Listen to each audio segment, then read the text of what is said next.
BFM Business, Intégral Placement, idée de placement.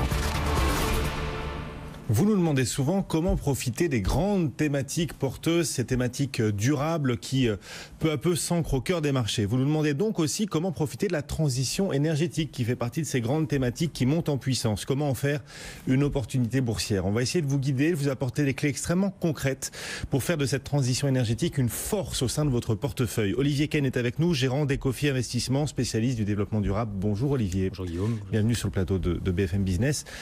D'abord, il faut peut-être définir de quoi on parle. La transition énergétique, c'est très large. Est-ce qu'on peut en donner une définition ? Oui, c'est effectivement large. En gros, ça englobe les modifications structurelles de consommation et de production de l'énergie. Là, en l'occurrence, on va davantage s'intéresser aux modifications de production, donc la source de production d'énergie, avec bien entendu ce mouvement vers la sortie du nucléaire qui a été annoncé dans un certain nombre de pays en Europe, l'Allemagne, la Suisse, la Belgique, et également la fermeture petit à petit des centrales à charbon. Cette modification structurelle s'accompagne, pour compenser ces pertes en capacité, d'augmentation de capacité en énergie renouvelable d'une part et en gaz naturel d'autre part. Donc on s'inscrit véritablement, comme vous le mentionniez, dans une croissance durable sur un trend de long terme. Ouais, c'est que le début, hein. C'est que le début et on est seulement en train de commencer à explorer tous les enjeux que va créer, susciter, engendrer cette révolution ou transition énergétique. Tout à fait. Alors les montants sont très importants. Il y a en fait schématiquement 3 types d'investissements.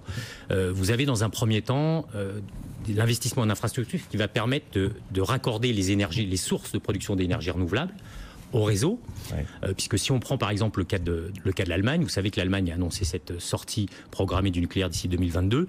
Ils avaient 16 centrales nucléaires, ils en ont fermé déjà 8. Il a fallu compenser.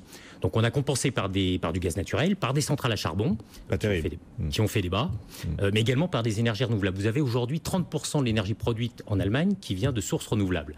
Le problème, c'est un problème de localisation. C'est-à-dire que les centrales nucléaires allemandes étaient situées dans le sud du pays, là où le tissu industriel est le plus dense. En revanche, les énergies renouvelables sont en mer du Nord ou globalement plutôt dans le nord de l'Allemagne. Donc il faut raccorder ces énergies. Ça demande des investissements colossaux. Raccorder les énergies renouvelables, parce que vous nous le dites, elles sont présentes essentiellement dans le nord, alors que le besoin en consommation est dans le sud. Plutôt dans le sud, exactement. Vous avez ensuite un problème de soutenabilité du réseau, c'est-à-dire que le réseau n'a pas été conçu pour soutenir autant d'énergie renouvelable qui fonctionne sous un mode intermittent, bien sûr. Donc il faut remettre à jour ces réseaux. Le troisième type d'investissement est ce qu'on appelle les réseaux d'interconnexion. Il s'agit, avec les réseaux d'interconnexion, d'aller chercher de l'énergie, de la production d'énergie, cette fois-ci chez les voisins, dans des pays voisins. Tout simplement parce que ce que vous perdez en capacité de production, vous n'arrivez pas à le compenser avec une production nationale. Donc afin de sécuriser votre énergie, vous allez construire des réseaux qui vous permettent d'aller chercher de l'énergie en France, en Allemagne. C'est le cas par exemple en Belgique. La Belgique, là encore, a annoncé une sortie du nucléaire d'ici 2025. Avec la fermeture de centrales à charbon, en fait, on estime que la Belgique, d'ici 2025, va perdre 2/3 de ses capacités de production.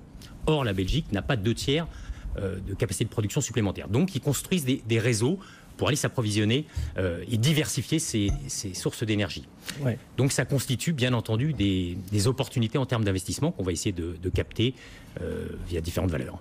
Investir, vous le disiez, à travers le réseau, à travers le raccordement, c'est aussi tout cela que l'on peut jouer à travers la bourse, puisque beaucoup d'entreprises qui sont présentes sur ces marchés sont aussi cotées en bourse. Et donc pour vous particuliers qui nous écoutez, vous pouvez ainsi faire de cette transition énergétique, cette transition, une véritable force au sein de votre portefeuille. Alors comment on fait ? Est-ce qu'il y a des valeurs que vous recommanderiez particulièrement ? Tout à fait. Alors on va se focaliser sur deux thèmes. D'abord sur les propriétaires du réseau. Je mentionnais l'Allemagne, la Belgique. En fait, on a un acteur qui est très intéressant, qui se trouve au cœur de cette transition énergétique. C'est l'opérateur du réseau de transmission belge qui s'appelle Elia, E-L-I-A, qui est détenu à 45% par l'État. C'est une capitalisation moyenne qui fait à peu près 3 milliards de capitalisation boursière. C'est très intéressant parce que, je le mentionnais, il y a des besoins extrêmement importants en Belgique en termes d'interconnexion. Et en fait, ce type de valeur, ce sont des actifs régulés. C'est-à-dire qu'en fait, la rémunération est déterminée par l'État, d'accord, en fixant un niveau de rentabilité en fonction de l'actif, en fonction du réseau. Or, si votre réseau croît, si on a une croissance de l'infrastructure, votre rémunération croît, votre chiffre d'affaires croît.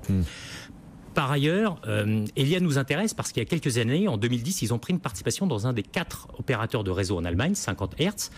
Ils sont montés cette année à 80% de participation. Donc ils vont également bénéficier des investissements colossaux que l'Allemagne est en train de réaliser, je le mentionnais, pour raccorder les sources d'énergie renouvelables. Donc vous avez un modèle économique qui est assez intéressant parce qu'en fait vous avez un risque très faible. La rémunération, encore une fois, est fixée par l'État sur une durée longue. Vous n'avez pas de risque de taux puisqu'en fait la rémunération s'ajuste si vous avez en cas de hausse de taux. Et historiquement, c'est des sociétés qui n'ont pas connu une croissance très forte, donc très défensive. Là, en l'occurrence, avec la transition énergétique, on peut s'attendre à une croissance qu'on estime, nous, entre 5 à 7% du chiffre d'affaires sur les 5 prochaines années, et une croissance du résultat net supérieur de l'ordre de 8%. Parce que si la rémunération est fixée, les gains de productivité, en revanche, sont laissés à l'opérateur. Et tout ça n'est pas déjà valorisé par le marché ? Alors on ne pense pas. En fait, si vous voulez, quand on regarde ces actifs, il y a pas mal d'actifs régulés comme ça, notamment en Angleterre. On regarde ce que les Anglais appellent la RAB, Regulated Asset Basis. En fait, ce sont vos actifs, c'est votre réseau. Et la capitalisation boursière est fonction de ce réseau.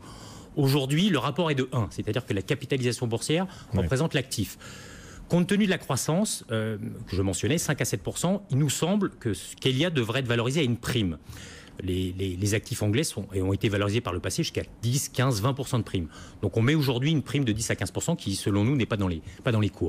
Elia, donc E-L-I-A, première idée pour investir dans le réseau, voilà, et à travers votre portefeuille boursier. Allez, une deuxième idée, vous nous parlez du raccordement aussi. Exactement, le raccordement, donc là on parle de câbles. On mentionne une deuxième mid-cap, Prysmian, qui est le leader mondial, on en a déjà parlé ici, qui consolide d'ailleurs sa place de numéro 1 mondial en rachetant actuellement le concurrent américain General Cable. C'est un champion italien, en fait. Pardon, oui, tout à fait. C'est un champion italien avec un très bon track record à la fois en exécution et en intégration d'acquisition. C'est un secteur qu'on aime bien parce que c'est un secteur en oligopole. C'est un secteur sur lequel les barrières à l'entrée sont très fortes. C'est un secteur très capitalistique. 2 chiffres, une usine pour fabriquer des câbles, ça coûte 250 millions d'euros.